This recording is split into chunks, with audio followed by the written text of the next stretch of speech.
Welcome to Scorched Earth Toys at anymoon.com's review of the CMs Legioss Tread. Someone recently asked me to produce a review of the updated CMs Legioss and Tread, so I thought I'd kill two birds with one stone. So I'll be swapping this toy out with the updated version a couple times throughout the review. So let's start with the standard version. This is the one that you can find on sale pretty much anywhere still. Originally these toys cost like $350. These days you'd probably find them pretty easily for about $200, maybe even less. General reaction when at the $350 price point was that they were nowhere near worth that price. The counter argument to that is that this toy is made out of really high quality plastic. There isn't a whole lot of metal, but the plastic that's here is very durable, probably even more durable than the metal you might have experienced with a Toynami product. So let's jump into the Legioss review. You can see the fins from fighter mode are sticking out of the arm all the way up past the elbow. I can only assume CMs made some very awkward design choices to try to differentiate their product from the more traditional and line art accurate Toynami product. So yeah, let's give you guys a little comparison here. The Toynami on the right is much closer to the line art than the CMs Legioss on the left. Now the CMs product, again, much higher quality than the Toynami, which you could probably tell just from looking at it has some issues. Now this is the Aoshima version of the Toynami toy. I'll probably bring in a regular Toynami version later. The Aoshima is actually an upgraded Toynami toy, but built with even worse tolerances. They got the proportions right, and that was about it. So let's get back to the CMs. So you can see it's a lot thinner, narrower, and it has the fin sticking out past the elbow, awkwardly really wide forearms, teeny tiny nipple vents instead of chest intakes. There's even turbine detail that you probably can't see inside that intake, which doesn't make a whole lot of sense in the context of the show, but whatever. There are some issues. The ankles are a little too loose, so you can cause your toy to topple over by, some modest handling of it. The nose cone dangles down really low. Looks pretty awkward. If you get your eyes to that level. The chest pushes in really easily. Whatever, not a big deal. The biggest gripe I have about Batroid mode is the lack of head articulation. As you can see, they've sunk the head in so far that you can't turn it left or right, and even if you wanted to, they didn't provide a mechanism for you to do that. So the best you could do is kind of look up and down with it, and obviously looking up is going to look really strange. So, kind of a big letdown there. If you look at the toy from the side, sorry, again the ankles are kind of loose on these things, you will notice, hopefully, that the knee is sort of a backwards horseshoe.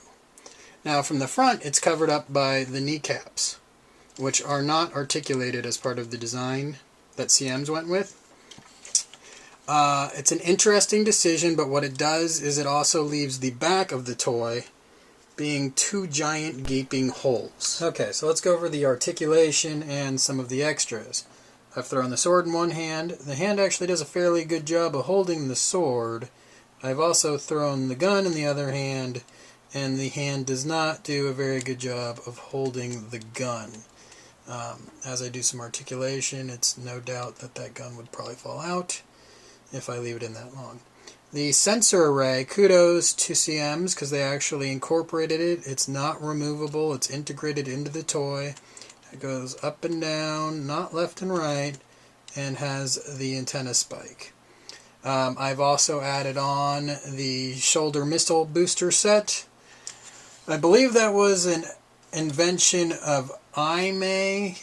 not really sure how you say that, the model company back in the 80s. Not really sure why. I think someone decided they didn't like the look of Legioss mode because of the gap between the arms, or fighter mode I should say.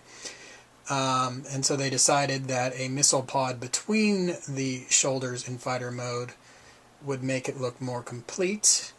But you know, that might be hearsay too. So, articulation. There goes the gun. You have, let's start with the arm. You know, the arm can go full range of motion. There's a little chest, ratcheting chest. So the shoulder, no ratchet, but there are lots of other ratchets. Okay, so the arm can also go, you know, shoulder up, and then there's some play there. Full spin at the bicep. You got your elbow joint. It's not like a fancy double elbow joint where this toy could potentially touch its shoulder, like some of the newer VF1 toys out there. Alright, so maybe the hands aren't so good at holding the sword either. Alright, so plenty of arm motion. You also get a little, you can see the way the design is, you get some slack in that shoulder also, right here. It's pretty nice. Very well done. The hips do not angle outwards as much as people would have liked. So there are some mods out there that show you how to do that. At the time it was a $300 toy. I couldn't imagine many people modding it, but these days I'm sure lots of people are. Your legs go, you know, far up and down. Not much to impede them in the back, unlike the VF1 toys out there. Let's see here. You can kind of get the knee. It's a weird cheating that you do with the knee because of that horse shape that you got going on there. It moves in two different spots. It works pretty well, except the leg kind of looks short in some poses. Otherwise, you know, that's usually not the deal breaker when you're trying to get the toy in a pose. What I find, again, most irritating is that you can't get the head to look where you'd want it to be in the pose you get it into. So, the head, if I was holding the gun right now and wanted to have it looking over at you menacingly, couldn't. Just not going to happen, so I got to get him to look at you if I want to do that. Would it really matter in a mecha world where sensors were doing the looking? Probably not. Okay, so that's articulation in a nutshell. Let's compare it to the improved Legioss. Alright, I'll move you over here and move you here. As you can note, the little nipple vents have been replaced with giant chest intakes. They also added some of the popular line art corners to the chest intakes. That's nice. One flaw to point out in this mode is you can see the red is coming off the face of the toy. The way the transformation works, the heads butt right up against other pieces of plastic, and that causes some chipping on the paint on the heads. Not a problem on the red version, but you'll see it on the other versions.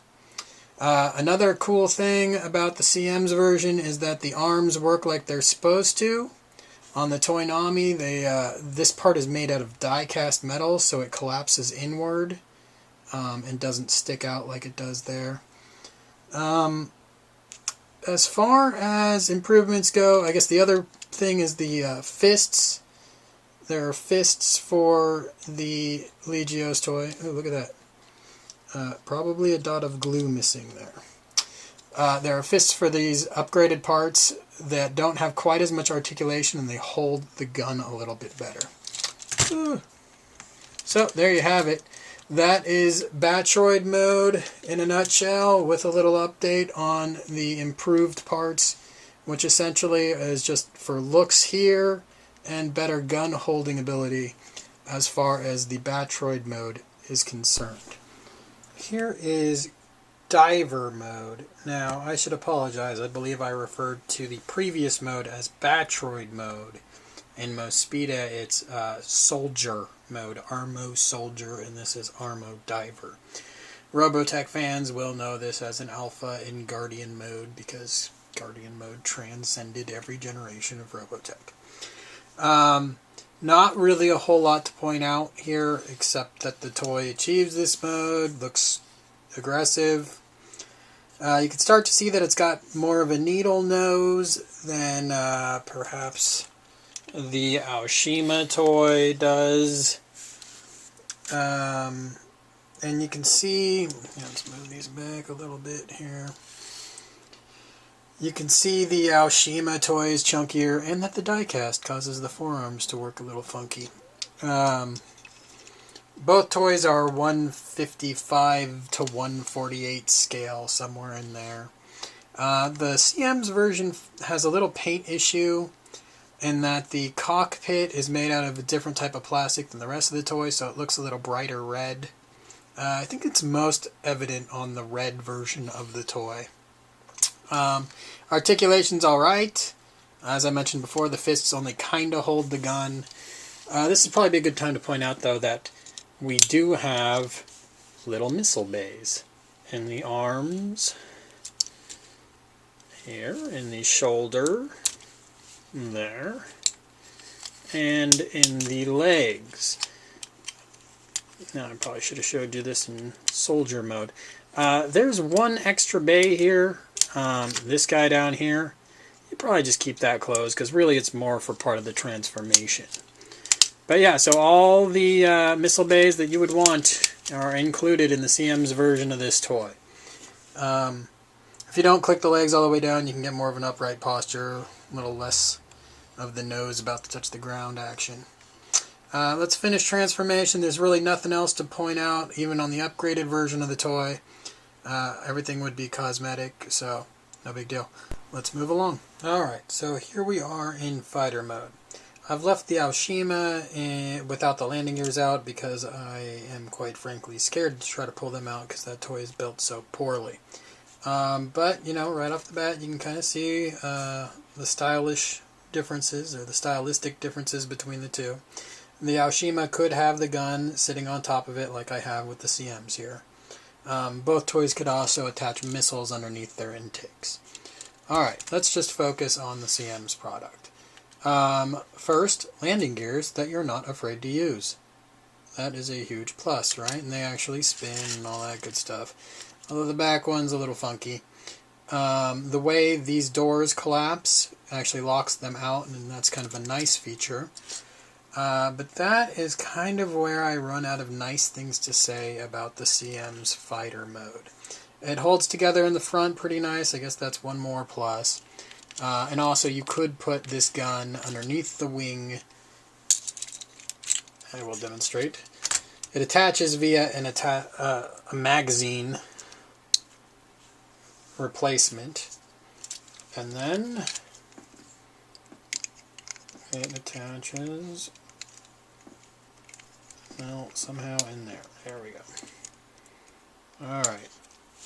So that's kind of the more traditional look. Doesn't really pull it off so well, but I'm not spending a lot of time to make it look perfect either. So, that's what I want to point out right there.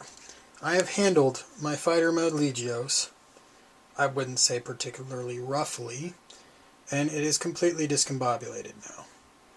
You have to little tuck in, little do, little that. Okay, so now we're a little bit better off again.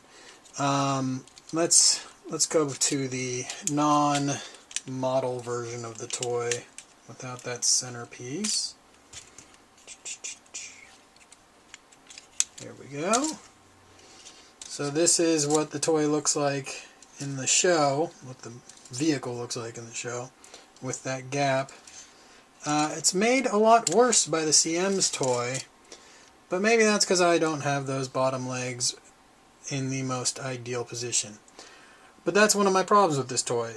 There's no real connecting bits. There's nothing to tell you if you are getting fighter mode right.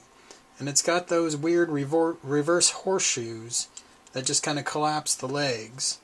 So it's kind of up to you what you want to do with those feet in the back. How I've done it leaves a giant gap and doesn't look very ideal at all. I could spend a half hour fighting with it to get it to look a little smoother, but I just think it's kind of silly that I would even have to. The wings, you know, I could do a butterfly impression, I guess. The cockpit does open up. Added feature on mine is they didn't really glue the front of the cockpit. I don't know if that's supposed to be the case, but obviously another dot of glue would have solved that. Plenty of pre-painted detail. That's good. But really, I just find the Legioss toy in general to be a bit of a letdown.